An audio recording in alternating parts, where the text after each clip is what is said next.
दोस्तों, स्वागत है आपका मूवी ज्ञान चैनल में। पिछली वीडियो में हमने द नाइट एजेंट सीजन 1 के पहले 5 एपिसोड एक्सप्लेन किए थे और अगले 5 मैं इस वीडियो में लेकर हाजिर हुआ हूँ। अगर अब तक आपने पहले 5 एपिसोड नहीं देखे तो उसका लिंक आपको डिस्क्रिप्शन और आई बटन में मिल जाएगा, पहले जाकर उसे देखें। ये बहुत ही सस्पेंस वाली स्टोरी है। मैं उम्मीद करता हूँ आपको पसंद आएगी। तो बिना समय गवाए कहानी आगे बढ़ाते हैं। पिछली वीडियो में हमने देखा मैटियो मैडी को अगवा करके ले जाता है। आइए जानते हैं वो उसके साथ क्या करेगा।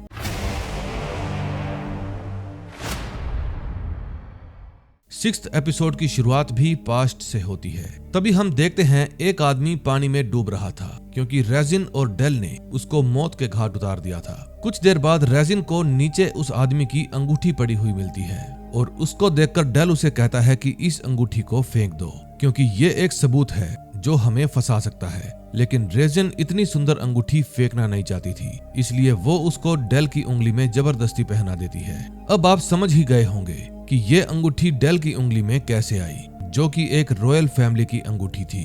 अब कहानी वापस प्रेजेंट में आती है। डेल और रेजिन अभी भी पीटर की कार का पीछा कर रहे थे, लेकिन कुछ देर बाद रोज को पता चलता है कि कोई उनकी गाड़ी को फॉलो कर रहा है। चेक करने के लिए पीटर अपनी कार को और तेज भगाता है, लेकिन डेल रेजिन को कहता है कि आगे से राइट ले लो क्योंकि शायद पीटर को पता चल गया है कि हम उसका पीछा कर रहे हैं। फिर जब वे राइट मुड़ जाते हैं तो पीटर और रोज को चैन की सांस आती है। फिर पीटर रोज को सेफ रखने के लिए सिस्को के घर ले जाता है।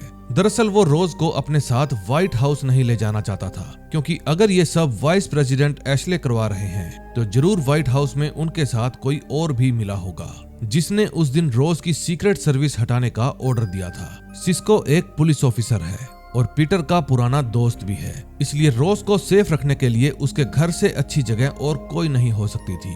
फिर पीटर सिस्को को कहता है कि अगर तुम्हें जरा सी भी गड़बड़ लगे तो रोज को लेकर तुरंत घाटी के पास आ जाना, लेकिन सिस्को उसको जवाब देता है कि मेरी गाड़ी अभी यहाँ नहीं है। फिर पीटर उसको अपनी कार देकर वहाँ से चला जाता है। अगले सीन में हम देखते हैं वाइस प्रेसिडेंट एशले के घर पर बेन अल्मोरा आया हुआ था। बेन बताता है कि मैडी कल रात पाउलो के घर से किडनैप हो गई है और वहाँ पर ऑफिसर्स को मैडी के कपड़े और एक पैनिक बटन मिला है, वो भी पाउलो की लाश के बगल में। फिर एशले बेन की बातें सुनकर थोड़ा परेशान हो जाता है क्योंकि मैडी पहले भी कई बार भागकर लड़कों के साथ डेट पर जा चुकी है, लेकिन अब की बार उसके कपड़ों के पास पाउलो की लाश मिलना ये बहुत ही चौंका देने वाली बात थी। तभी जब चेल्सी और एरिक आर्ट क्लास के अंदर तहकीकात करते हैं तो उनको वहां पर कुछ ड्राइंग्स मिलती है जिनमें मैडी और मटीहो की तस्वीरें शामिल थी। चेल्सी जब मटीहो की तस्वीर की बैकग्राउंड देखती है तो उसे कुछ अजीब लगता है क्योंकि उसने ये पैटर्न एक बार मैडी के रूम में भी देखा था। फिर बेन चेल्सी और एरिक को बाहर बुलाता है और ऑर्डर देता है कि चेल्सी अब इस केस पर इन्वेस्टिगेशन नहीं करेगी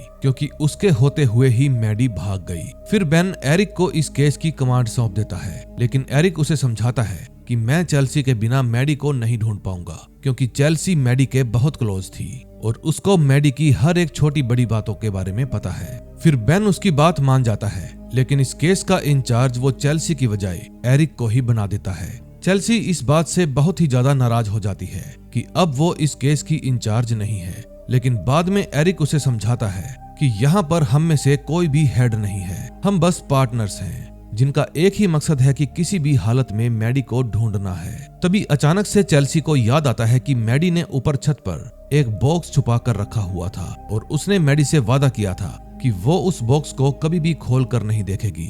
फिर चेल्सी तुरंत ही बॉक्स को बाहर निकालती है और फिर वे दोनों मिलकर उस बॉक्स के अंदर का सामान देखने लगते हैं। बॉक्स के अंदर उनको एवरग्रीन जस्टिस का एक पंफलेट मिलता है जिसके बैकग्राउंड में हूबहू मटीहो की तस्वीर वाला ही पैटर्न बना हुआ था। फिर इंस्टा चेक करने पर उन दोनों को पता चलता है कि पाउलो शायद एवरग्रीन कम्युनिटी से ही जुड़ा हुआ था क्योंकि उसकी बनाई हुई तस्वीर और इंस्टा वाली तस्वीर दोनों का पैटर्न सेम था। इतने में पीटर डायना के ऑफिस में पहुंच जाता है और पूछता है कि यहाँ पर क्या चल रहा है। फिर डायना बताती है कि मैडी किडनैप हो गई है और उसके किडनैप होने से पूरे डिपार्टमेंट में अफड़ा तफड़ी मच गई है। डायना पीटर से भी थोड़ी नाराज थी क्योंकि वो रोज को फिर से कहीं छुपा कर आया था, लेकिन पीटर उन्हें विश्वास दिलाता है कि रोज और हार्ड ड्राइव बिल्कुल सेफ है। अब पीटर डायना को अपनी सारी इन्वेस्टिगेशन के बारे में बताता है जो उसने हाकिंस के घर में की थी। फिर वो उनको एशले और गार्डन विक की तस्वीर भी दिखाता है जिसका साफ साफ मतलब ये था कि वाइस प्रेसिडेंट इन सब में शामिल है। इन सब बातों पर डायना को यकीन नहीं हो रहा था कि मिस्टर वाइस प्रेसिडेंट भी इन सब में शामिल है। फिर वो पीटर को कहती है कि मैं सभी ट्रेवर्स को जाकर इस बारे में इन्फॉर्म करती हूँ और तुम इस वक्त मेरे साथ ही रहना। अब पीटर भी डायना की सारी बात समझ जाता है, लेकिन वो बाहर जाकर सिस्को को कॉल करे इससे पहले ही डायना उसको कुछ ऐसा कहती है जिसको सुनकर पीटर के होश उड़ जाते हैं। फिर डायना पीटर को कहती है कि अपने पुलिस वाले दोस्त को कहो रोज को फौरन यहाँ पर लेकर आ जाए। पीटर उसकी इस बात को सुनकर हैरान हो जाता है क्योंकि उसने किसी को भी नहीं बताया था कि रोज सिस्को के घर पर है। अब डायना के जाते ही पीटर सिस्को को कॉल करता है और बताता है कि डायना भी उनके साथ मिली हुई है, इसलिए तुम लोग तुरंत मुझे घाटी के पास मिलो। फिर सिस्को पीटर की कॉल आते ही गाड़ी की चाबी उठाता है और रोज को लेकर वहां से निकल जाता है। लेकिन सिस्को को इस बात का कोई भी अंदाजा नहीं था कि रेसिन और डेल अभी भी उनका पीछा कर रहे थे। तभी पीटर भी सिस्को से बात करने के लिए तुरंत वहां से भागने लगता है, लेकिन डायना के ऑफिसर्स उसे देख लेते हैं और उसका पीछा करने लगते हैं। फिर पीटर उनसे बचता हुआ सर्किट हाउस के अंदर छिप जाता है और फिर जब वे लोग वहां से चले जाते हैं तो पीटर वहां से भाग निकलता है। सिस्को को जब पता चलता है कि डेल और रेसिन उसका पीछा कर रहे हैं तो वो अंदाजा लगा लेता है कि जरूर पीटर की कार में कोई ट्रैकर लगा है, जिसकी हेल्प से वे लोग बार बार रोज को ट्रैक कर लेते हैं। फिर सिस्को अपना दिमाग दौड़ाता है और रोज को कुछ दूरी पर उतार कर उसे घाट के पास पहुंचने के लिए कहता है, क्योंकि रेसिन और डेल सिर्फ कार का ही पीछा कर सकते थे। फिर जब डेल अपने डिवाइस में देखता है कि सिस्को की गाड़ी कुछ देर के लिए आगे रुकी थी तो वो समझ जाता है कि जरूर सिस्को ने रोज को उतार दिया होगा।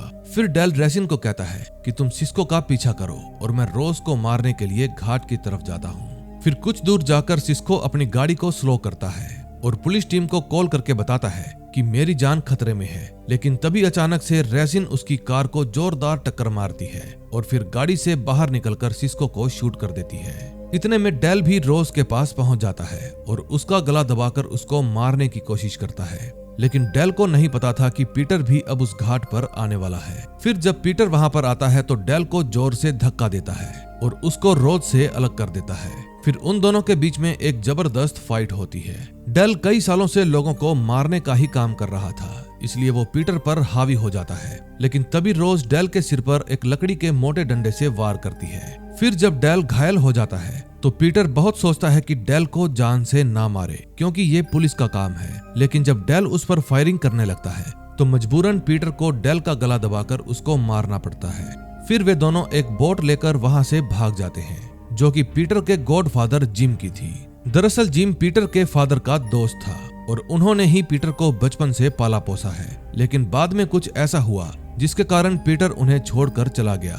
अगले सीन में हम देखते हैं डायना एशले को अपने ऑफिस में बुलाती है और बताती है कि पीटर को सब कुछ पता चल गया है। एशले को ये सब सुनकर बहुत गुस्सा आ जाता है कि पीटर मेट्रो बॉम्बिंग पर इन्वेस्टिगेशन करता करता उस तक पहुंच गया है। फिर डायना उस पर चिल्लाने लगती है कि ये सब तुम्हारी ही गलती है। फिर वो बताती है कि उसने एक नया प्लान सोचा है और वो प्लान ये था कि पीटर को जेल में भिजवा देते हैं। फिर डायना एशले को कहती है कि हम मैडी की हेल्प से पीटर को बदनाम कर देंगे और ये पूरा काम आपको ही करना होगा मेरे हिसाब से। दूसरी तरफ जब रेसिन डेल की लाश देखती है तो उसके होश उड़ जाते हैं। फिर वो दौड़कर डेल की बॉडी के पास जाती है और फिर उससे चिपक कर रोने लगती है। रेसिन की आंखों में खून सवार था और अब वो डेल की मौत का बदला कैसे लेगी ये हम आगे देखेंगे। दूसरी तरफ मटीहो की पेंटिंग देखने के बाद एरिक और चेल्सी बेन अल्मोरा को फोन करते हैं और उनको अपनी इन्वेस्टिगेशन के बारे में बताते हैं। बेन उनको कहता है कि मैं उन तस्वीरों को देख लूंगा, लेकिन अभी तुम्हें एक नई लीड को फॉलो करना होगा। तुम्हें किसी को ढूंढना है और उसका नाम और नंबर मैं तुम्हें भेज रहा हूँ। फिर जब चेल्सी बेन की भेजी हुई फोटो देखती है तो उसके होश उड़ जाते हैं, लेकिन ये फोटो किस शख्स की थी इसका पता आपको आगे चलेगा। तभी हम रोज को देखते हैं जो पीटर के घाव पर बैंडेज लगा रही थी। फिर कुछ देर बाद रेडियो पर न्यूज आती है कि वाइस प्रेसिडेंट एशले लोगों को इकट्ठा करके एक आपातकालीन स्पीच दे रहे हैं। फिर जब वे दोनों एशले की स्पीच सुनते हैं तो हैरान रह जाते हैं क्योंकि एशले मैडी का सहारा लेकर पीटर को फंसा रहे थे। एशले बताते हैं कि कल रात मेरी बेटी मैडी का किडनैप हो गया और सीक्रेट सर्विस की हेल्प से मुझे पता चला है कि ये किडनैपिंग पीटर ने की है। फिर जो न्यूज रिपोर्टर वहां पर मौजूद थे वो एशले से कई सारे सवाल पूछते हैं, लेकिन पीटर उन सवालों पर ध्यान नहीं देता क्योंकि एशले और डायना ने उसको बुरी तरह से फंसा दिया था। फिर रोज पीटर को संभालती है और उसका हाथ थाम लेती है। अब नेक्स्ट एपिसोड में देखेंगे क्या होता है। 7वें एपिसोड की शुरुआत 14 साल पहले से होती है। मैडी और सारा, जो कि वाइस प्रेसिडेंट एशले की बेटियां हैं, एक दूसरे से बहुत प्यार करती थी, लेकिन फिर एक दिन उन दोनों में एक खिलौने को लेकर लड़ाई हो गई। फिर एशले ने मैडी को डांटा और कहा कि सारा को ये खिलौना दे दो और तुम दोनों को एक ही खिलौने के साथ मिल बांट कर खेलना होगा, नहीं तो वो खिलौना किसी को भी नहीं मिलेगा। मैडी को अपने पिता की डांट पर बहुत बुरा लगता है, इसलिए वो सारा को खिलौना देकर अंदर चली जाती है। फिर कुछ देर बाद एशले को अपनी बेटी सारा स्विमिंग पूल के अंदर मरी हुई मिलती है। दरअसल मैडी के जाने के बाद सारा स्विमिंग पूल के अंदर चली गई थी और डूबने के कारण उसकी मौत हो गई, या फिर ये भी हो सकता है कि मैडी ने उसको जानबूझकर स्विमिंग पूल के अंदर धक्का दे दिया, जिसके कारण उसकी मौत हो गई। अब मैडी को छोड़कर एशले के पास इस दुनिया में और कोई नहीं बचा था, क्योंकि उसने अपनी पत्नी और एक बेटी को खो दिया था। लेकिन इन सब के बावजूद भी उसके व्यवहार में कोई भी बदलाव नहीं आया। वो जैसा पहले था वैसा ही अभी है और इसी कारण से मैडी आज भी उसे बिल्कुल पसंद नहीं करती। अब कहानी प्रेजेंट में आती है, जहां हम मैडी को एक कमरे के अंदर बंधा हुआ देखते हैं। कुछ देर बाद मैटियो उस कमरे में आता है और मैडी को एक न्यूज़पेपर पकड़ाकर खड़ा होने के लिए कहता है, ताकि वो उसकी तस्वीर ले सके। दरअसल मैटियो ने मैडी को सिर्फ और सिर्फ बदला लेने के लिए ही किडनैप किया था, लेकिन उसकी लड़ाई मैडी से नहीं बल्कि एशले से थी। दूसरी तरफ पीटर और रोज को भी पता चल जाता है कि उनका फ्रेंड सिस्को अब इस दुनिया में नहीं रहा, और ये बात जानकर पीटर खुद को कोसने लगता है। फिर रोज उसे समझाती है कि हमें आगे बढ़ते रहना होगा, क्योंकि अगर हम रुक गए तो सिस्को और लोर्ना की तरह हम लोग भी मारे जाएंगे। रोज की बातें सुनकर पीटर को एहसास होता है कि रोज ही उसकी सच्ची साथी है, इसलिए वो रोज से अपने प्यार का इजहार करता है और उसको किस भी करता है। दूसरी तरफ एरिक और चेल्सी अब मैडी को ढूंढने की बजाय पीटर को ढूंढने में लगे थे, क्योंकि उनको बताया गया था कि मैडी का किडनैप पीटर ने ही किया है। फिर चेल्सी एरिक को कहती है कि पीटर इस टाइप का लड़का नहीं है, जरूर कुछ तो बात है जो व्हाइट हाउस वाले हमसे छुपा रहे हैं। फिर चेल्सी की बातें सुनने के बाद एरिक उसे समझाता है कि मुझे भी नहीं लगता कि मैडी पीटर के पास है, क्योंकि आर्ट प्रोफेसर के घर पर पीटर के कोई भी निशान नहीं मिले थे, ना ही ऑफिस में और ना ही हॉस्टल में। एरिक का मानना था कि उन्हें पीटर को ढूंढने की बजाय इस केस को एवरग्रीन जस्टिस वाले एंगल से देखना चाहिए, इसलिए वे लोग एवरग्रीन जस्टिस के ऑफिस में पूछताछ करने के लिए चले जाते हैं। दूसरी तरफ lady president Michelle Diana for के ऑफिस में उससे मुलाकात करने के लिए आती है, क्योंकि मैडी को लेकर पूरे व्हाइट हाउस की स्थिति खराब हो गई थी। फिर मिशेल डायना से सवाल करती है कि अगर पीटर कल तुमसे मिलने यहाँ पर आया था तो वो भागा कैसे। फिर जवाब में डायना कहती है कि वो हमें चकमा देकर भाग गया, और इस समय सभी ऑफिसर सिर्फ उसी को ढूंढने में लगे हैं। अब मिशेल को शक हो जाता है कि जरूर डायना कुछ गड़बड़ वाला काम कर रही है, क्योंकि पहले तो उसी को पीटर पर सबसे ज्यादा भरोसा था और अब वो ये कह रही है कि पीटर ने मैडी का किडनैप किया है। मिशेल के शक करने पर डायना भड़क जाती है और कहती है कि मैं और तुम कॉलेज में दोस्त थे और मैंने हमेशा तुम्हारे लिए कितना कुछ किया है, मेरी वजह से ही तुम इलेक्शन जीती और सत्ता में आई, और अब तुम मुझ पर ही शक कर रही हो। फिर मिशेल उसे कहती है कि मुझे तुम पर नहीं बल्कि तुम्हारे फैसलों पर शक है। फिर मिशेल डायना को ये कहकर चली जाती है कि तुम्हें इस केस से दूर रहने की जरूरत है। दूसरी तरफ एरिक और चेल्सी एवरग्रीन जस्टिस के ऑफिस में पहुंच जाते हैं और वहां उन्हें डेलन नाम का एक आदमी मिलता है जो कि उनकी हेल्प करता है। डेलन एरिक और चेल्सी को बताता है कि पाउलो हमारा कोर मेंबर है, जो अक्सर मैडी को यहाँ पर लाने की बात किया करता था, लेकिन कभी भी उसको लेकर नहीं आया। डेल को अब तक ये बात पता नहीं थी कि पाउलो की मौत हो चुकी है। फिर एरिक उसको पाउलो की मौत के बारे में बताता है और फिर वो उसको पीटर की तस्वीर भी दिखाता है और पूछता है कि क्या तुम इसको जानते हो, लेकिन डेलन उसको नहीं जानता था। फिर एरिक उसको मटीहो की तस्वीर दिखाता है और पूछता है क्या तुम इसको जानते हो। डेलन कहता है मैं इसको जानता हूँ, इसका नाम मटीहो है और ये पाउलो को करीब 8-9 महीनों से डेट कर रहा था, लेकिन कई हफ्तों से मटीहो का कोई भी अता पता नहीं है। फिर डेलन की बात सुनने के बाद एरिक और चेल्सी को शक होने लगता है कि जरूर इस मटीहो में कुछ गड़बड़ है। फिर वे दोनों अपने बॉस बेन से इस बारे में बात करने के लिए चले जाते हैं। दूसरी तरफ रोज और पीटर एक साथ बैठकर पीटर के पिता के बारे में चर्चा कर रहे थे।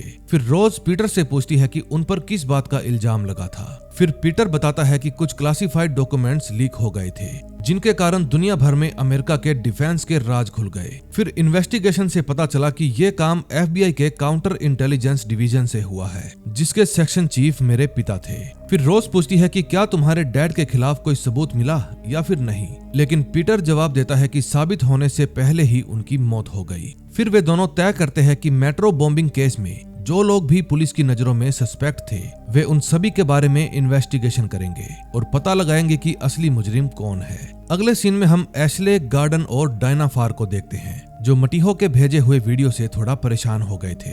मटीहो ने वीडियो के साथ एशले के लिए एक मैसेज भी दिया था जिसमें लिखा था कि तुम्हारे पास सिर्फ 2 दिन है ये कबूल करने के लिए कि मेट्रो बॉम्बिंग तुमने ही करवाई थी, और अगर तुमने ऐसा नहीं किया तो तुम्हारी ही बेटी दुनिया को बताएगी कि तुमने क्या क्या किया है। अब डायना और गॉर्डन इस वीडियो को देखने के बाद एशले का साथ छोड़ देते हैं क्योंकि आगे चलकर एशले की वजह से वे दोनों भी फंस सकते थे। फिर डायना एशले को सलाह देती है कि अपनी बेटी के बारे में मत सोचो, क्योंकि अगर तुमने ये कबूल कर लिया कि मेट्रो बॉम्बिंग तुमने ही करवाई है तो जनता तुम्हें कभी भी माफ नहीं करेगी और फिर तुम्हारे ऊपर इंक्वायरी बिठाई जाएगी जिसके कारण हम दोनों भी फंस सकते हैं। फिर डायना की बातें सुनने के बाद एशले उस पर चिल्लाने लगता है क्योंकि वो सिर्फ दिखावे के लिए नहीं बल्कि सच में अपनी बेटी से बहुत प्यार करता था। लेकिन डायना उसको कहती है कि मुझे नहीं लगता कि तुम्हारी बेटी भी तुमसे प्यार करती है। फिर डायना एशले को एक वीडियो के बारे में बताती है जो उसके पास मैडी के थेरापिस्ट ने भेजी थी। उस वीडियो में कुछ ऐसा है जिससे ये बात साफ हो जाएगी कि एशले मैडी से बिल्कुल भी प्यार नहीं करता। अब उस वीडियो में ऐसा क्या था ये हमें आगे पता चलेगा। दूसरी तरफ मैडी भी उस कमरे के अंदर काफी देर से बंद थी, इसलिए वो बहुत ज्यादा परेशान हो जाती है। फिर वो गुस्से में दीवार पर पैर मारने लगती है जिसके कारण दीवार का कुछ हिस्सा टूट जाता है। तभी मैडी को अचानक से मटीहो के अंदर आने की आवाज आती है, इसलिए वो जल्दी से अपना पलंग आगे करके उस टूटी हुई दीवार को ढक देती है।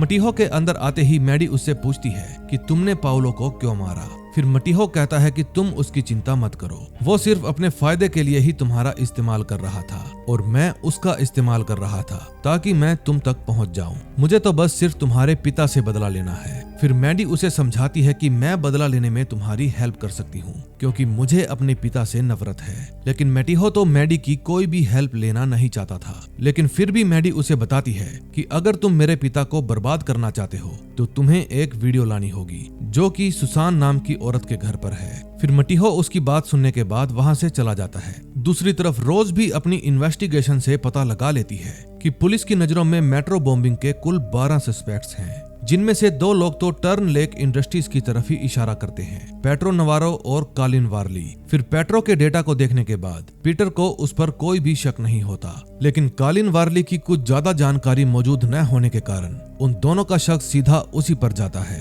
अब चेल्सी और एरिक भी डायना को ये समझाने की कोशिश करते हैं कि हमें पीटर को छोड़कर केस को दूसरे एंगल से देखना चाहिए, लेकिन डायना उनकी बात सुनते ही भड़क जाती है। फिर वो उन दोनों को कहती है कि इस वक्त पूरे देश की नजरें हम पर है और अगर लोगों को पता चल गया कि हम पीटर को छोड़कर किसी नेचर लवर को पकड़ रहे हैं तो ये प्रशासन और हमारा एजेंडा सब खत्म हो जाएगा। बेन भी डायना का पूरा समर्थन करता है और चेल्सी को वार्निंग देता है कि किसी और एंगल से देखने की बजाय सिर्फ और सिर्फ पीटर को ढूंढो।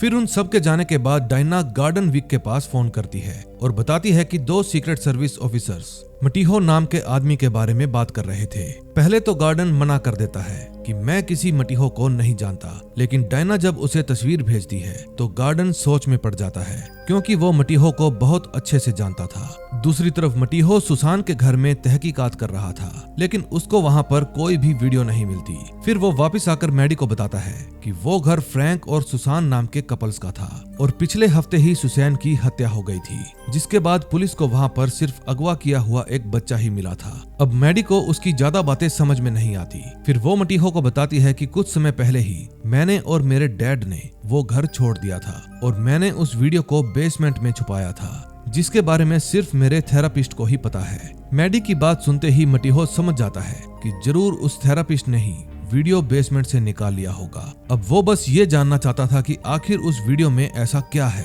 जो एशले को फंसा सकता है। तभी हम एशले को देखते हैं जो उसी वीडियो को देख रहा था। वीडियो में एशले मैडी के पास जाता है और कहता है कि तुम्हें मेरे साथ एक इवेंट में चलना है, लेकिन मैडी उनको मना कर देती है और कहती है कि मैं आपको वहां पर सबके बीच में झूठ बोलते हुए नहीं सुन पाऊंगी। फिर मैडी एशले पर आरोप लगाते हुए कहती है कि सारा मेरी वजह से नहीं बल्कि आपकी वजह से मरी थी, क्योंकि आपने ही पूल का दरवाजा खुला छोड़ दिया था।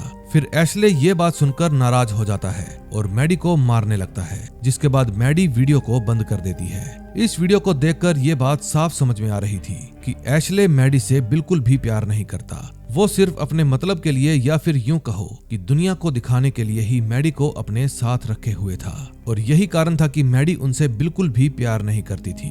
तभी हम रेसिन को देखते हैं जो गार्डन पर चाकू रखे हुए थी। फिर गार्डन उसे शांत करवाते हुए कहता है कि मेरे पास तुम्हारे लिए एक ऑफर है। फिर वो रेसिन को बताता है कि मैडी का किडनैप हो गया है और मैं जानता हूँ उसका किडनैपर कौन है। मैं तुम्हें उसकी लास्ट लोकेशन दूंगा और तुम वहां जाकर उसको खत्म कर देना, और बदले में मैं तुम्हारे लिए पीटर का पता लगाऊंगा। अब रेसिन को ये ऑफर सही लगता है, इसलिए वो तुरंत ही उसका कहना मान लेती है। तभी रोज और पीटर भी सुबह होते ही रिकॉर्ड ऑफिस में पहुंच जाते हैं ताकि उन्हें कॉलिन वारली के बारे में जानकारी मिल सके। पीटर बाहर गाड़ी में ही बैठा रहता है और रोज अंदर जाकर जानकारी हासिल करने की कोशिश करती है, लेकिन बदकिस्मती से कुछ लोग पीटर को देख लेते हैं और फिर अपने साथियों को बुलाकर उसके नजदीक आने लगते हैं। रोज को कॉलिन वारली की जानकारी इकट्ठा करने में थोड़ा समय लग रहा था, क्योंकि अंदर बैठे ऑफिसर्स बिना अपने मतलब के उसको जानकारी नहीं देंगे। उस समय जो वहां पर काम करने वाली लेडी थी वो परेशानी में थी और फोन पर अपने बेटे की एडमिशन के बारे में बात कर रही थी, लेकिन रोज उसको कहती है कि मैं ऐसे कई लोगों को जानती हूँ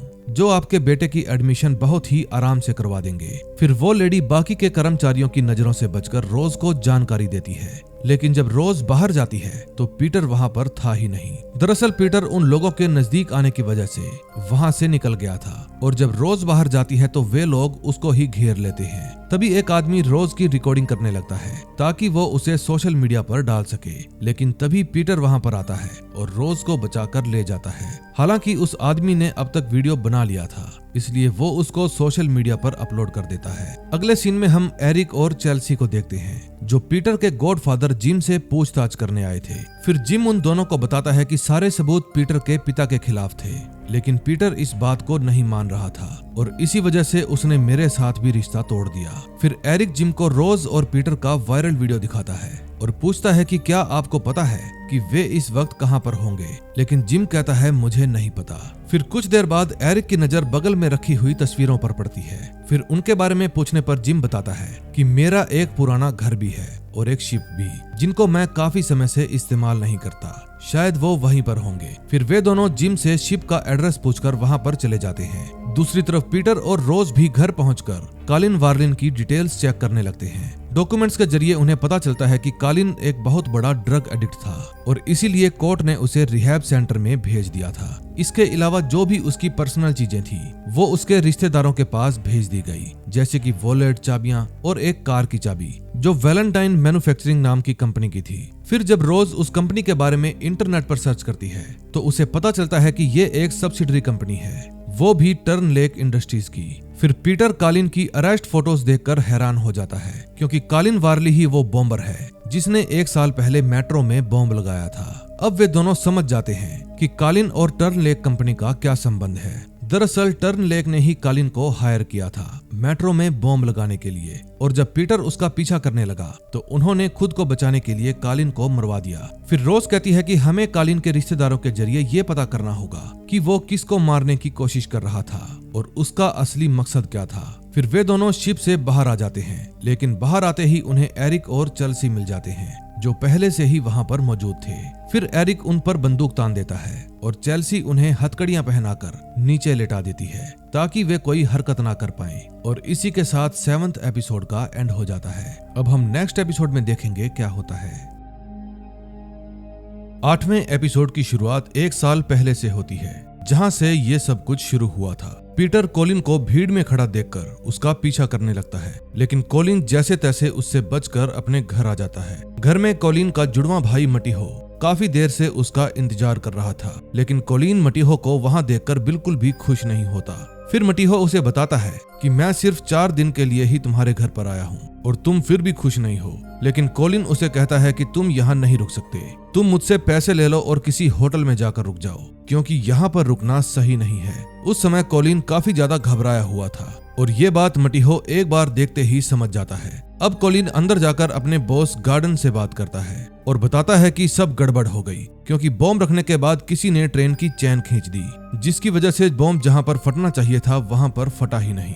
फिर गार्डन कॉलिन की बात सुनकर थोड़ा परेशान हो जाता है, क्योंकि वो समझ गया था कि जरूर कॉलिन को बम रखते हुए किसी ने देख लिया होगा। फिर जब वो फोन काटता है तो मन ही मन सोच लेता है कि अब कोलिन का जिंदा रहना सही नहीं है। फिर अगली सुबह कोलिन जब अपने घर जाता है तो उसे जमीन पर मटीहो की लाश मिलती है, जिसके बगल में एक इंजेक्शन भी पड़ा हुआ था। कोलिन समझ जाता है कि गार्डन ने उसको मरवाने का प्लान बनाया था, लेकिन गलती से उसने मटीहो को मरवा दिया और वो इंजेक्शन यहाँ इसलिए छोड़ गया ताकि पुलिस को लगे कि कोलिन की मौत ड्रग की ओवरडोज की वजह से हुई है। कोलिन अपने भाई मटीहो से बहुत प्यार करता था और उसको इस बात का बहुत ज्यादा दुख होता है कि मटीहो की मौत उसकी वजह से ही हुई है। फिर कोलिन मटीहो की जेब से उसका वॉलेट निकालकर अपना वॉलेट वहां पर रख देता है ताकि पुलिस को भी यही लगे कि कोलिन मारा गया। अब उस दिन से कोलिन मटीहो बनकर ही जीने लगा। अब उसकी ये बदले की आग तब तक शांत नहीं होगी जब तक वो वाइस प्रेसिडेंट को जेल नहीं भिजवा देता, क्योंकि मेट्रो बॉम्बिंग का प्लान उसी का था। अब कहानी वापस प्रेजेंट में आती है।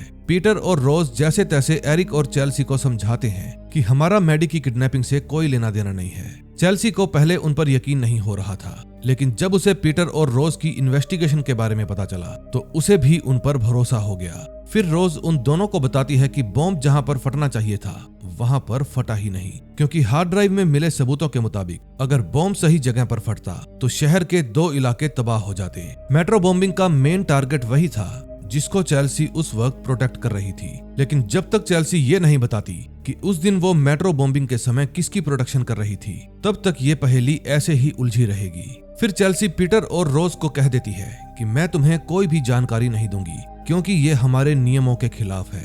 फिर पीटर उसे कहता है कि कोलिन के शरीर पर वो स्नेक का टैटू देखो, ये वही टैटू है जो मेट्रो बॉम्बर की पीठ पर था, क्योंकि मैंने खुद उसे देखा था। लेकिन हैरानी की बात यह है कि जब पुलिस को कोलिन की लाश मिली तब उसकी पीठ पर टैटू था ही नहीं। इसका मतलब ये था कि जो मरा था वो कोलिन वारली का जुड़वा भाई था। फिर उन सब की बातें सुनने के बाद एरिक कहता है कि हमें कोई ऐसी ठोस वजह बताओ जिससे हम तुम पर भरोसा कर सकें और तुम्हें व्हाइट हाउस में ना लेकर जाएं। फिर पीटर कहता है कि अगर कोलिन वारली अपने भाई की पहचान लेकर घूम रहा है तो हमें उसे पकड़ना होगा, क्योंकि हम सभी का मकसद एक ही है, छीन टपाक डुम डुम, यानी किसी भी तरह मैडी तक पहुंचना। फिर रोज भी एरिक को समझाती है कि अगर तुमने हमें व्हाइट हाउस के हवाले कर दिया तो वे लोग कोलिन के भाई की तरह पीटर को भी मरवा देंगे, और इसके अलावा उन्होंने एक और अटैक भी प्लान कर रखा है जिसका टारगेट कौन है ये कोई भी नहीं जानता।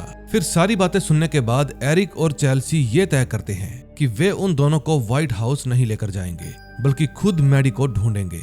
दूसरी तरफ कोलिन मैडी का एक और वीडियो रिकॉर्ड कर रहा था। मैडी उस वीडियो में रोते हुए कहती है, डैड मुझे बचा लीजिए, अगर आपने सच नहीं कबूला तो ये लोग मुझे 2 घंटे के अंदर अंदर मार देंगे। कोलिन के जाने के बाद मैडी फिर से उस दीवार के अंदर खोदने लगती है और अब उसे बाहर का कुछ हिस्सा दिखाई देने लगता है। तभी कोलिन उस वीडियो को गार्डन के पास भेज देता है, लेकिन गार्डन और डायना ये तय करते हैं कि ये वीडियो एशले को नहीं दिखाएंगे, क्योंकि अगर एशले ने ये वीडियो देख लिया तो वो सीधा प्रेस कॉन्फ्रेंस में जाकर कबूल कर लेगा कि मेट्रो ब्लास्ट उसी ने करवाया है। फिर जब डायना और गार्डन एशले के पास थे तो एशले गार्डन से पूछता है कि किडनैपर ने मैडी का वीडियो तुम्हारे पास क्यों भेजा था। एशले को शक होने लगा था कि जरूर गार्डन किडनैपर को जानता है, लेकिन गार्डन उसे बताता है कि मैंने किडनैपर को मारने के लिए एक आदमी को पहले ही काम पर लगा दिया है। दरअसल एशले पहली वाली वीडियो की बात कर रहा था, दूसरी वीडियो के बारे में तो उसे पता ही नहीं था। फिर वे दोनों जैसे तैसे एशले को समझाकर वहां से भेज देते हैं, लेकिन गार्डन समझ जाता है कि रेसिन जब कोलिन को खत्म कर देगी तो वो उसको ऑर्डर देकर मैडी को भी मरवा देगा।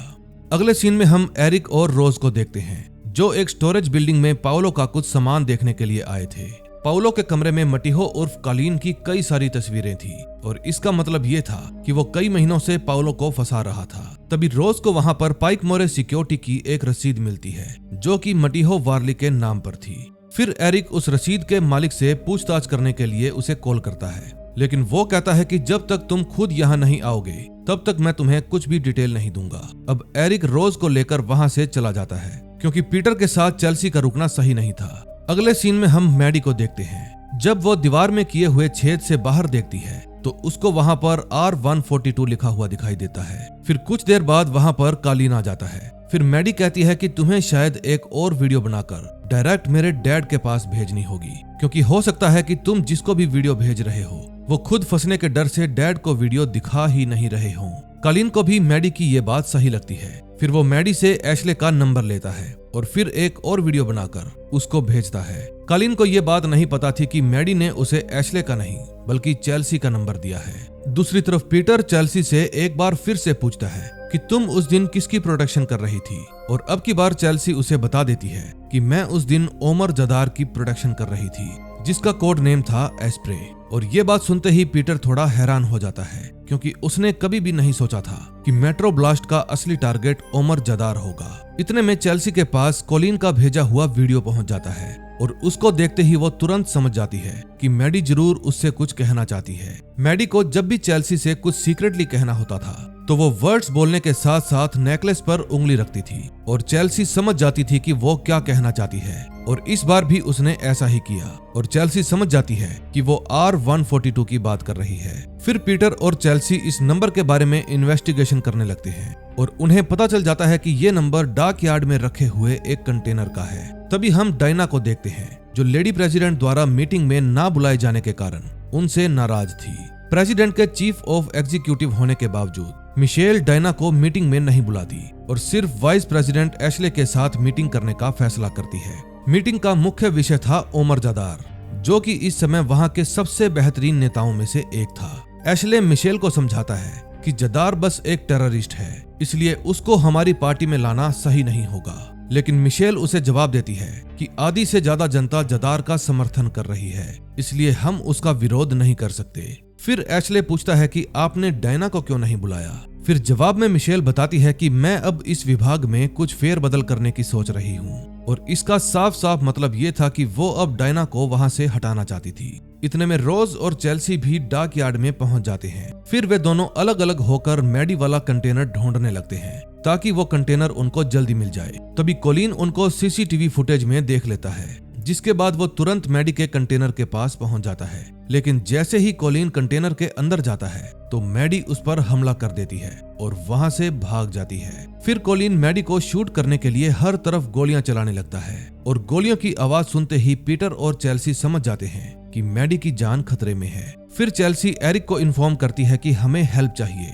फिर एरिक रोज को बाहर गाड़ी में छोड़कर खुद अंदर चला आता है, लेकिन एरिक को ये नहीं पता था कि रेसिन भी वहां पर आ गई है और उन सब पर नजर रखे हुए है। फिर पीटर को मारने के लिए रेसिन सबसे ऊपर वाली रेलिंग पर चढ़ जाती है और फिर वहां से उसे टारगेट करती है। अब पीटर, एरिक और चेल्सी तीनों मिलकर मैडी को बचा लेते हैं और कॉलिन को भी पकड़ लेते हैं। तभी रेसिन ऊपर से फायरिंग करने लगती है, जिसके कारण एक गोली कॉलिन की पीठ में और एक गोली मैडी के पांव में लग जाती है। फिर पीटर कॉलिन को बचाने की बहुत कोशिश करता है, लेकिन एरिक पीटर को खींचकर कॉलिन से दूर कर देता है, क्योंकि अगर पीटर बाहर निकला तो रेसिन उसे मार देगी। अब एरिक और पीटर चेल्सी को कवर देते हैं ताकि वो मैडी को सुरक्षित वहां से ले जा सके, लेकिन तभी एक गोली एरिक को भी लग जाती है और वो जमीन पर गिर जाता है। अब पीटर तुरंत एरिक के पास जाता है और रेसिन की तरफ फायरिंग करने लगता है, लेकिन रेसिन पीटर को शूट करे इससे पहले ही रोज उसके करीब आकर उसे धक्का दे देती है और ऊंचाई से गिरने की वजह से रेसिन की मौत हो जाती है और उसके साथ साथ कॉलिन भी मर जाता है। अब नेक्स्ट एपिसोड में देखेंगे क्या होता है। 9th एपिसोड की शुरुआत भी पास्ट से होती है। ये समय है 1 साल पहले का, जब डायना को ये नहीं पता था कि मेट्रो ब्लास्ट किसने करवाया है। तभी एशले डायना को मिलने के लिए बुलाता है और फिर वो और उसका फाइनेंशियल सपोर्टर गार्डन दोनों मिलकर डायना को बताते हैं कि मेट्रो ब्लास्ट हमने ही करवाया था। डायना को ये सब जानकर बहुत गुस्सा आता है और वो इस मामले में उनकी हेल्प करने से मना कर देती है, लेकिन एशले को समझाया जाता है कि अगर मेरी कुर्सी चली गई तो यहाँ का पूरा प्रशासन हिल जाएगा, जिसके बाद तुम्हारी और मिशेल की कुर्सी भी खतरे में आ जाएगी। अब डायना पूरी तरह से फंस गई थी, क्योंकि ना तो वो एशले की हेल्प करना चाहती थी और ना ही उसको मना कर सकती थी। फिर बहुत सोचने के बाद वो तय करती है कि वो प्रशासन को बचाने के लिए एशले और गार्डन का साथ देगी, लेकिन उस वक्त डायना को इस बात का बिल्कुल भी अंदाजा नहीं था कि पीटर की इन्वेस्टिगेशन शुरू करने के बाद ये बात इतनी बढ़ जाएगी। अब कहानी वापस प्रेजेंट में आती है। रोज रेसिन के पास जाती है और उसका मोबाइल और गन निकाल लेती है ताकि ये सारी चीजें बाद में उनके काम आ सके। तभी चेल्सी एरिक की लाश देखकर मन ही मन रोने लगती है, लेकिन जैसे तैसे वो अपने आंसू रोक लेती है और पीटर को कहती है कि तुम रोज को लेकर यहाँ से चले जाओ, क्योंकि पुलिस यहाँ पर आने ही वाली है। फिर चेल्सी मैडी को भी समझा देती है कि तुम पुलिस से रोज और पीटर के बारे में कुछ भी बात नहीं करोगी। अगर वे लोग पूछे तो बस यही कहना कि मेरी जान चेल्सी ने बचाई है। फिर पुलिस के आने से पहले रोज और पीटर वहां से निकल जाते हैं। अब पीटर एक बार फिर से अपने गॉडफादर जिम की हेल्प लेने के लिए उसके घर पर पहुंच जाता है। तभी जब डायना को पता चलता है कि मैडी जिंदा बच गई तो वो थोड़ा परेशान हो जाती है, क्योंकि मामले को शांत करने के लिए मैडी का मरना जरूरी था। फिर डायना एशले को कहती है कि मैं और डायरेक्टर मिलेट एजेंट आर्गिंटन से पूछताछ करके देखते हैं कि उसको क्या पता है। फिर गार्डन डायना को यकीन दिलाता है कि जादर का खेल कल खत्म हो जाएगा। उसका प्लेन कल सुबह 4 बजे ज्वाइंट बेस एंड्रयूज पर लैंड हो जाएगा। फिर जादर के गाड़ी में बैठते ही बॉम्ब ब्लास्ट होगा और उसकी मौत हो जाएगी। डायना को गार्डन का प्लान सही लगता है और फिर वो अपने कमरे में चली जाती है। फिर डायना के वहां से जाते ही गार्डन एशले के करीब आता है और धीरे से कहता है कि अगर डायना POTUS को हैंडल नहीं कर सकी तो वो हमारे किसी भी काम की नहीं है। अब गार्डन यहाँ पर दोनों तरफ ही दिमाग लगा रहा था, क्योंकि अब वो डायना का भी खेल खत्म करना चाहता था और मैडी का भी, ताकि उसके फंसने का कोई भी चांस ना हो।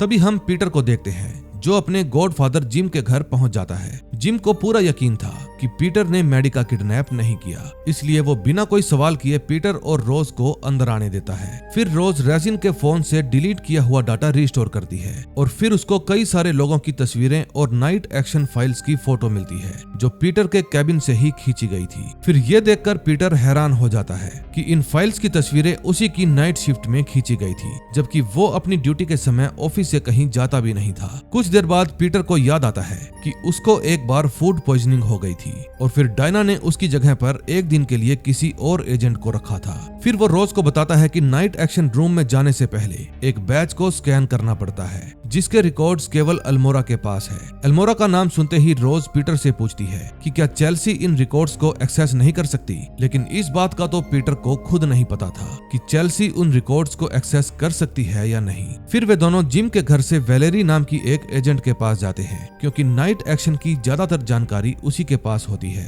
तभी हम चेल्सी को देखते हैं जो बाथरूम के अंदर एरिक के खून को धोते हुए रो रही थी। फिर वो जैसे तैसे अपने इमोशंस पर कंट्रोल करती है और फिर मैडी के पास जाकर उसको आगे का प्लान समझाती है। वे दोनों बात कर ही रहे थे कि तभी वहां पर एशले आ जाता है और कहता है कि मैं मैडी से अकेले में बात करना चाहता हूँ। फिर चेल्सी के जाने के बाद एशले मैडी से पूछता है कि कोलिन ने तुम्हें क्या बताया। फिर जवाब में मैडी कहती है कि उसने बताया कि आप मेट्रो बॉम्ब धमाके में शामिल थे। फिर एशले मैडी के पास बैठ जाता है और उसको अपने गले से लगा लेता है, लेकिन मैडी मन ही मन जानती थी कि वो इस वक्त सिर्फ दिखावा कर रहा है। तभी डायना डायरेक्टर मिलेट और एक और एजेंट के साथ मिलकर चेल्सी से मैडी के बारे में पूछताछ करती है। फिर चेल्सी उन्हें बताती है कि कोलिन अपने वीडियो के जरिए ये बात कहना चाहता था कि vice president Ashley metro bomb धमाके में शामिल हैं, लेकिन डायना चेल्सी की बात को काटते हुए कहती है कि ये सब बकवास है। कोलिन ऐसा इसलिए कह रहा था क्योंकि उससे अपने भाई की मौत का सदमा बर्दाश्त नहीं हो रहा था। अब भले ही डायना ने कोलिन की बातों को नकार दिया हो, लेकिन डायरेक्टर मिलेट इस बात पर जांच करना चाहते थे कि क्या वो वीडियो सच है या फिर झूठ। दूसरी तरफ पीटर और रोज वैलेरी के घर पहुंच जाते हैं। फिर वैलेरी पीटर को समझाती है कि तुम गलत भी हो सकते हो, लेकिन पीटर अभी उसकी कोई भी बात सुनने के मूड में नहीं था, इसलिए वो उसके हाथ और मुंह को टेप से बांध देता है। तभी वैलेरी के लैपटॉप में रोज को एक ईमेल मिलती है, जिससे उसे पता चलता है कि ट्राइवर्स ने डायना को मीटिंग से हटा दिया था और इस मीटिंग का मुख्य विषय था ओमर जादार। अब पीटर के कहने पर चेल्सी एक सीक्रेट सर्विस एजेंट के कंप्यूटर से ओमर जादार का शेड्यूल चुराती है, जिससे उसे पता चलता है कि ओमर जादार प्लेन से उतरते ही अपनी कार में बैठकर ब्लेयर हाउस जाएगा। तभी हम डायना फोर और एशले को देखते हैं जो चेल्सी के बारे में बात कर रहे थे। फिर डायना एशले को कहती है कि चेल्सी बहुत कुछ जानती है, लेकिन जब हमने उससे पूछताछ की तो उसने हमें आधी अधूरी बातें बताई। डायना को डर था कि जब पोटस को पता चलेगा कि चेल्सी और मैडी मिल गए हैं तो वे जरूर उनसे बात करना चाहेंगे, और अगर उन दोनों में से किसी ने भी कुछ गलत बोल दिया तो एशले, गार्डन और डायना बर्बाद हो जाएंगे। फिर डायना एशले को ये बात कहकर चली जाती है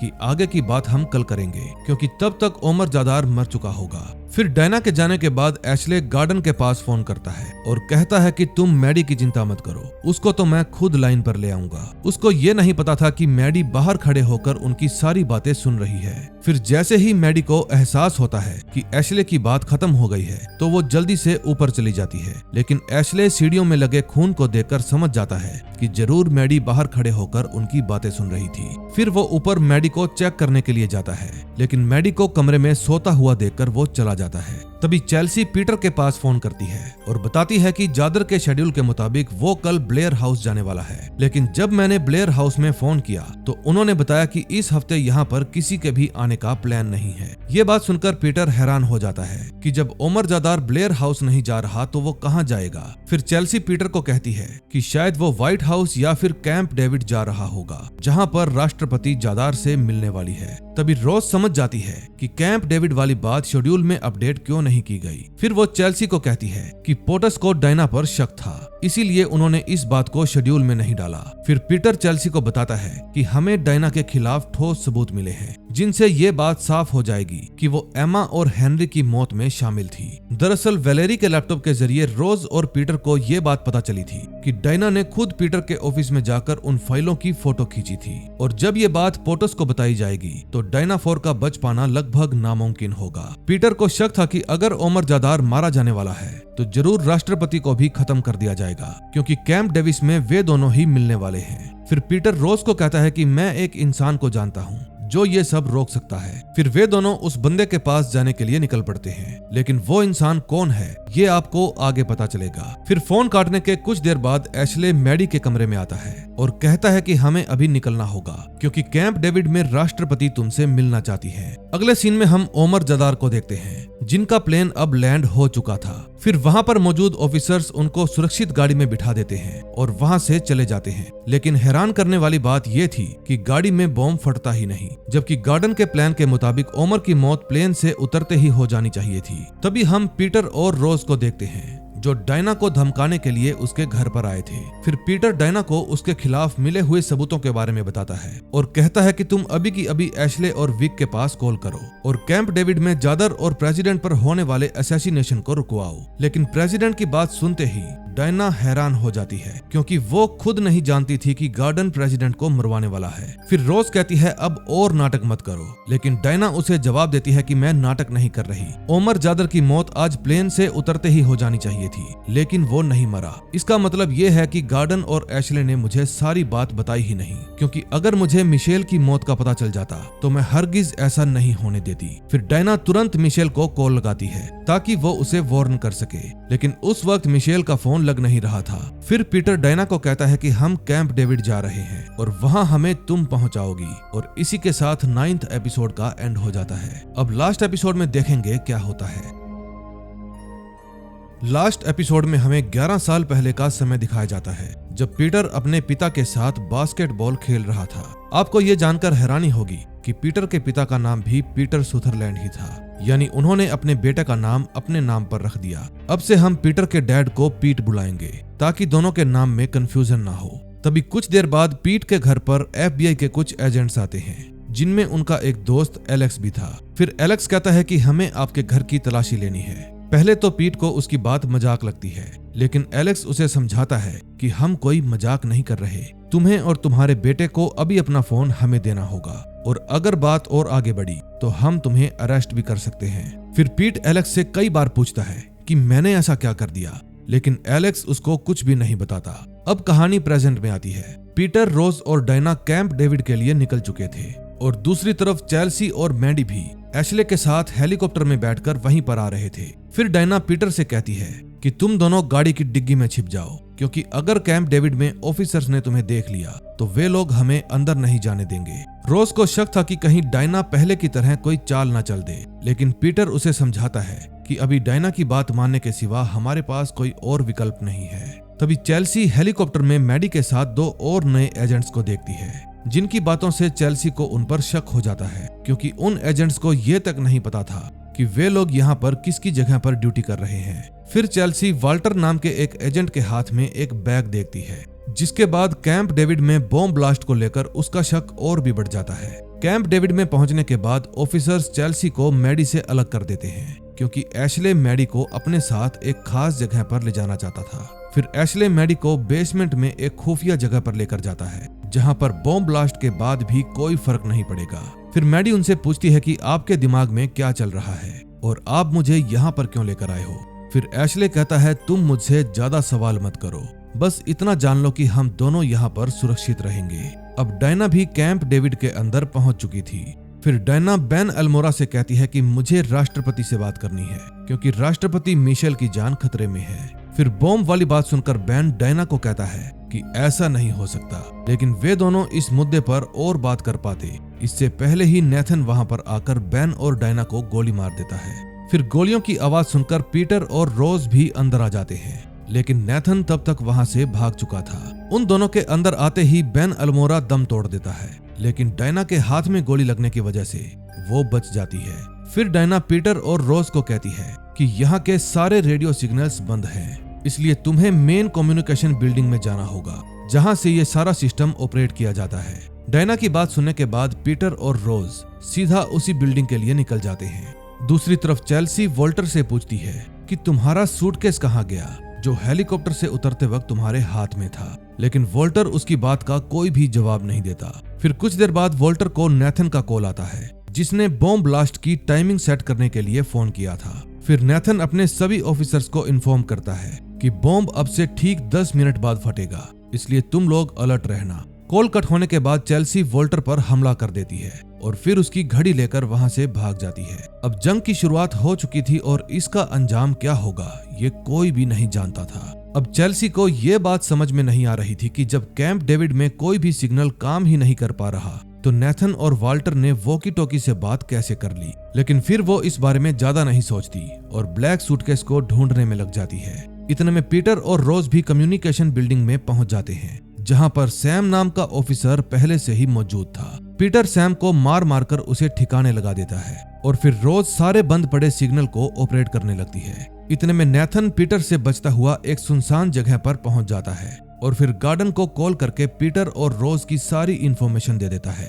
फिर गार्डन नेथन को प्रोत्साहित करता है कि तुम ये काम कर सकते हो, मुझे तुम पर पूरा भरोसा है, और इतना कहकर वो फोन काट देता है। फिर कुछ देर बाद नेथन वॉकी टॉकी से सैम के पास कॉल करता है और कहता है कि तुम्हें बिल्डिंग के करीब ही रहना होगा। अगर किसी भी वजह से बॉम्ब नहीं फटा तो तुम बैकअप के लिए तैयार रहना। नेथन को ये बात नहीं पता थी कि वॉकी टॉकी पर सैम नहीं बल्कि पीटर था और अब उसे आगे का सारा प्लान पता चल गया था। फोन कटने के बाद पीटर रोज को वहीं पर रहने के लिए कहता है और खुद नेथन को ठिकाने लगाने के लिए निकल पड़ता है। काफी ढूंढने के बाद चेल्सी को भी वो ब्लैक सूटकेस मिल जाता है, लेकिन परेशानी की बात ये थी कि बॉम्ब फटने में अभी सिर्फ 3 मिनट ही बचे थे। तभी रोज जब सभी सिग्नल ऑन कर देती है तो सभी रेडियो काम करने लगते हैं, जिसके बाद चेल्सी सभी सीक्रेट एजेंट्स को और बाकी के लोगों को इन्फॉर्म करती है कि कैंप डेविड में बॉम्ब है, इसलिए तुरंत प्रेसिडेंट को लेकर यहाँ से निकल जाओ। बॉम्ब की बात पता चलते ही हर तरफ अफरा तफड़ी मच जाती है, लेकिन इसी बीच चेल्सी को किसी की चीख सुनाई देती है जो कि मदद के लिए चिल्ला रही थी। ये आवाज मैडी की थी जो खुद एशले को धमकी देकर उस सुरक्षित जगह से बाहर आ गई थी, लेकिन वो ये बात भूल गई थी कि एशले ने सिक्योरिटी 2 जगह से लगा रखी थी जिसका लॉक सिर्फ बाहर से ही खुलता है। फिर चेल्सी दौड़कर अंदर आती है और मैडी से उस दरवाजे का पासवर्ड पूछकर उसे वहां से निकाल लेती है। फिर कुछ ही सेकंड बाद कैंप डेविड में रखा हुआ बॉम्ब फट जाता है। अब अच्छी बात यह थी कि अब तक सभी लोग वहां से बाहर आ चुके थे, इसलिए कोई भी उस बॉम्ब धमाके में मारा नहीं जाता। दूसरी तरफ जब पीटर नेथन से लड़ रहा था तो कुछ ऑफिसर्स उन्हें देख लेते हैं, जिसके बाद पीटर को मजबूरन प्रेसिडेंट की जान बचाने के लिए वहां से भागना पड़ता है। फिर कुछ ऑफिसर्स प्रेसिडेंट को कवर करते हुए उन्हें हेलीकॉप्टर मरीन 1 के अंदर ले जाते हैं, लेकिन तभी वहां पर पीटर आ जाता है और नेथन के एक ऑफिसर को शूट करके प्रेसिडेंट मिशेल के सिर पर बंदूक तान देता है। पीटर के ऐसा करते ही चारों तरफ ऑफिसर्स अलर्ट हो जाते हैं, लेकिन वो कोई भी एक्शन नहीं ले सकते थे क्योंकि पीटर के पास प्रेसिडेंट मिशेल थी। फिर पीटर चिल्लाते हुए एक एजेंट को कहता है कि मरीन 1 के अंदर जाकर चेक करो, वहां पर बॉम्ब होगा। फिर 2 ऑफिसर मरीन 1 को चेक करने के लिए जाते हैं। कुछ देर बाद वे दोनों ऑफिसर्स दौड़ते हुए मरीन 1 से बाहर आते हैं क्योंकि उसके अंदर सच में बॉम्ब था और कुछ ही सेकंड में ये बॉम्ब भी फट जाता है। हादसा होने के बाद ऑफिसर्स तुरंत पीटर को पकड़ लेते हैं, लेकिन प्रेसिडेंट मिशेल को समझ आ गया था कि पीटर का इरादा गलत नहीं था, बल्कि वो तो मेरी जान बचाने आया था। फिर प्रेसिडेंट मिशेल पीटर को छोड़ने के लिए कहती है। तभी रोज पीटर से मिलने के बाद एक और शख्स से जाकर मिलती है जिससे बात करना उनके लिए जरूरी था, और वो शख्स था डायना फोर। फिर रोज अपनी सारी भड़ास डायना पर निकाल देती है और वहां से जाने से पहले कहती है कि तुम पूरी जिंदगी जेल में सड़ोगी।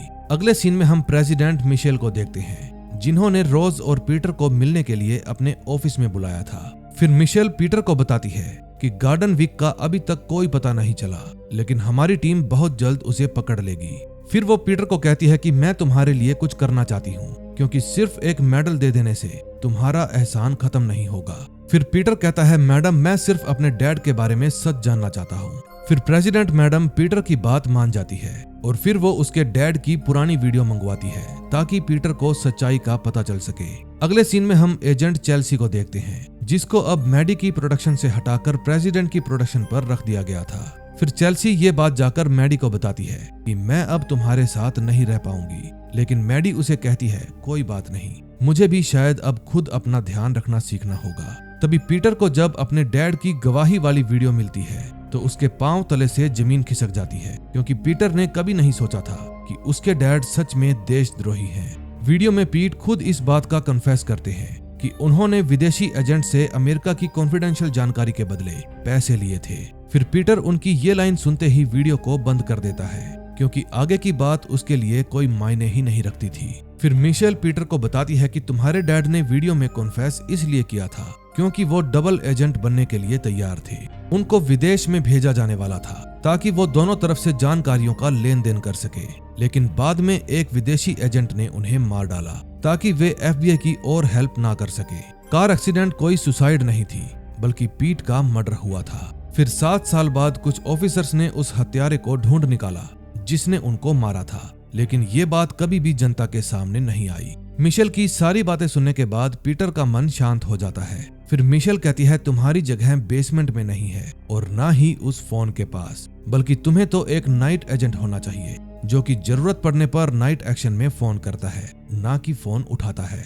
ये बात सुनकर पीटर बहुत खुश हो जाता है और अब उसे एक नाइट एजेंट बना दिया जाता है। फिर वो रोज को भी अलविदा कह देता है, क्योंकि नाइट एजेंट बनने के लिए उसे रोज से दूर जाना होगा, लेकिन जाने से पहले वो रोज से वादा करता है कि वो उसके लिए लौट कर जरूर आएगा। और इसी के साथ द नाइट एजेंट का फर्स्ट सीजन खत्म हो जाता है। दोस्तों नेक्स्ट वीडियो में मैं इसका सेकंड सीजन लाने वाला हूँ, और अगर आप उसको देखना चाहते हैं तो प्लीज वीडियो को लाइक करके चैनल को सब्सक्राइब कर दे। हम मिलेंगे इसके सेकंड सीजन के साथ। Till then bye bye.